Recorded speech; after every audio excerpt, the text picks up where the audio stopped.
Kita ini kan hidup di dunia yang penuh data ya. Di mana-mana itu ada ketidakpastian. Terus, gimana caranya kita bisa ambil keputusan yang tepat kalau kita nggak yakin? Nah, jawabannya itu ada di probabilitas. Dan ini tuh bukan soal matematika doang loh. Ini lebih kayak bahasa, sebuah kode yang ngebantu kita buat baca dunia yang nggak pasti ini.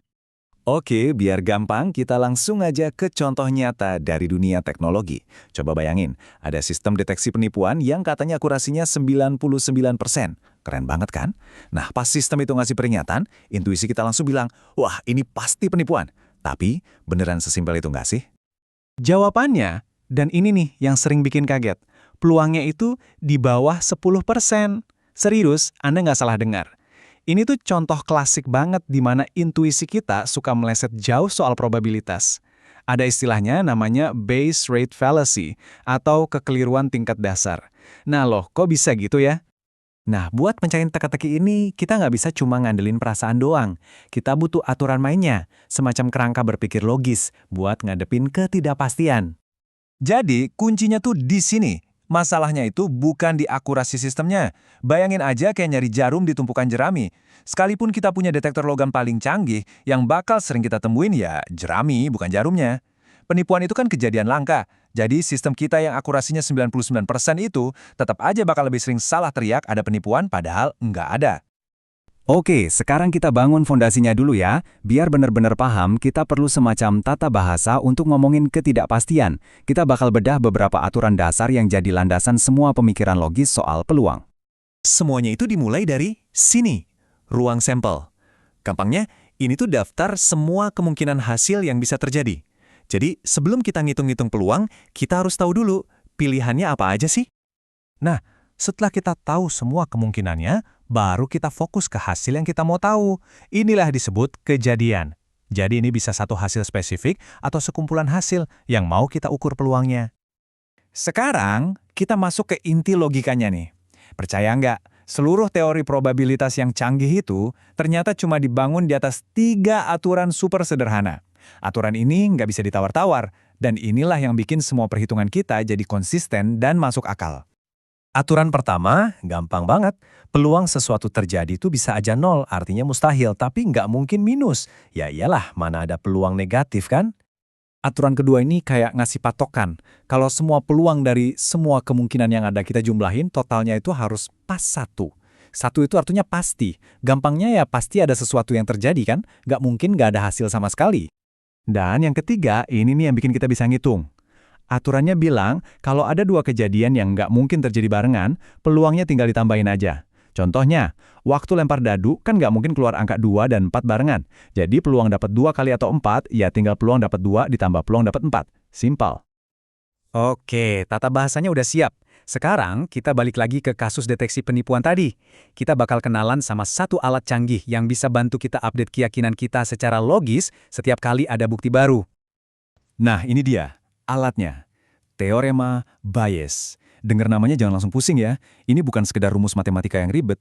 Anggap aja ini cara formal untuk belajar dari pengalaman. Semacam mesin update buat otak kita, biar keyakinan kita makin akurat seiring datangnya data baru.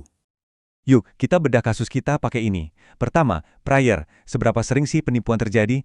Jarang banget, cuma 0,1%. Ini keyakinan awal kita.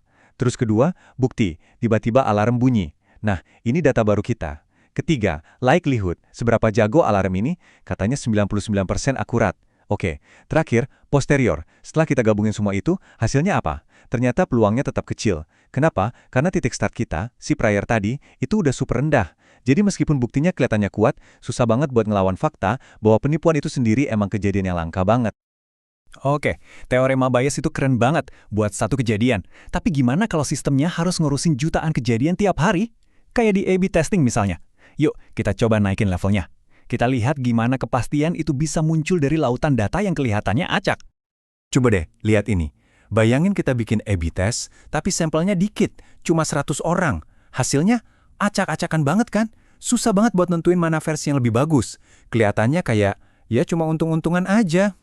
Tapi, coba lihat apa yang terjadi waktu sampelnya kita gedein jadi 100.000 pengguna. Wow, polanya langsung kelihatan jelas banget.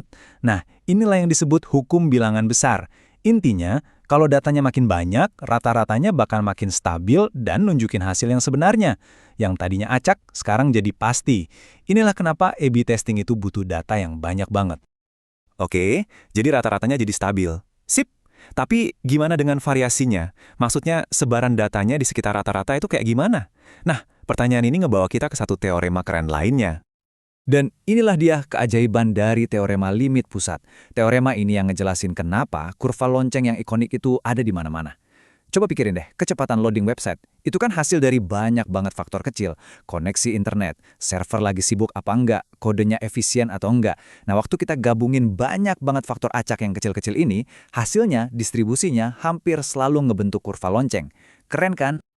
Oke, jadi gimana cara kita nyatuin semua ini? Gimana potongan-potongan puzzle tadi bisa jadi satu kerangka kerja yang kuat buat kita ngambil keputusan? Gampangnya aksioma itu adalah aturan main dasarnya. Teorema Bayes itu mesin belajarnya, cara kita update pengetahuan dari data. Dan teorema limit itu jembatannya, yang nyambungin teori kita sama dunia nyata yang penuh data. Jadi intinya begini, probabilitas itu bukan cuma teori di buku pelajaran. Ini tuh udah kayak sistem operasi yang ngejalanin banyak banget teknologi modern. Mulai dari sistem rekomendasi di aplikasi favorit Anda, deteksi penipuan di bank, sampai penemuan obat baru. Ini adalah cara kita berpikir secara rasional di dunia yang penuh ketidakpastian. Nah, sebagai penutup, saya mau kasih satu pertanyaan buat Anda renungin. Coba deh pikirin, satu aja keputusan dalam hidup atau pekerjaan Anda. Kira-kira apa ya yang bakal berubah kalau Anda ngadepin keputusan itu pakai kacamata probabilitas, bukan cuma pakai perasaan. Kalau Anda mulai coba-coba ngitung peluang dan terus update keyakinan Anda setiap ada bukti baru. Coba dipikirkan. Terima kasih sudah menyimak.